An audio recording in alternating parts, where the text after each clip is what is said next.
Hi. There are 3.3 million Muslims in the United States, and I'm one of them. You've mentioned working with Muslim nations, but with Islamophobia on the rise, how will you help people like me deal with the consequences of being labeled as a threat to the country after the election is over? Mr. Trump, you're first. Well, you're right about Islamophobia, and that's a shame. But one thing we have to do is we have to make sure that, because there is a problem. I mean, whether we like it or not, and we can be very politically correct, but whether we like it or not, there is a problem. And we have to be sure that Muslims come in and report when they see something going on. When they see hatred going on, they have to report it. As an example, in San Bernardino, many people saw the bombs all over the apartment of the two people that killed 14 and wounded many, many people. Horribly wounded. They'll never be the same. Muslims have to report the problems when they see them. And, you know, there's always a reason for everything. If they don't do that, it's a very difficult situation for our country. Because you look at Orlando, and you look at San Bernardino, and you look at the World Trade Center, go outside, you look at Paris, look at that horrible, these are radical Islamic terrorists. And she won't even mention the word, and nor will President Obama. He won't use the term radical Islamic terrorism. Now, to solve a problem, you have to be able to state what the problem is, or at least say the name. She won't say the name, and President Obama won't say the name, but the name is there. It's radical Islamic terror. And before you solve it, you have to say the name. Secretary Clinton.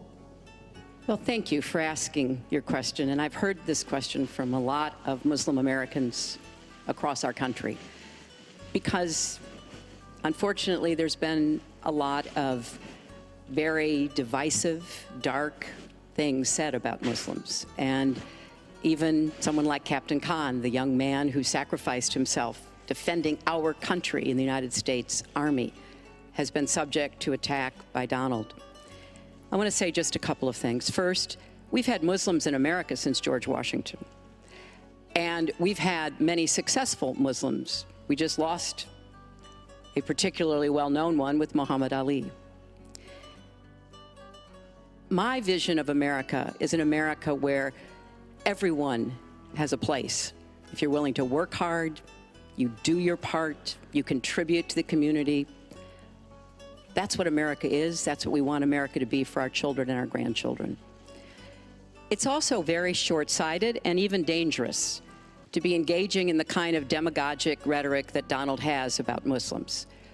We need American Muslims to be part of our eyes and ears on our front lines. I've worked with a lot of different Muslim groups around America. I've met with a lot of them, and I've heard how important it is for them to feel that they are wanted and included and part of our country, part of our homeland security, and that's what I want to see. It's also important, I intend to defeat ISIS, to do so in a coalition with majority Muslim nations.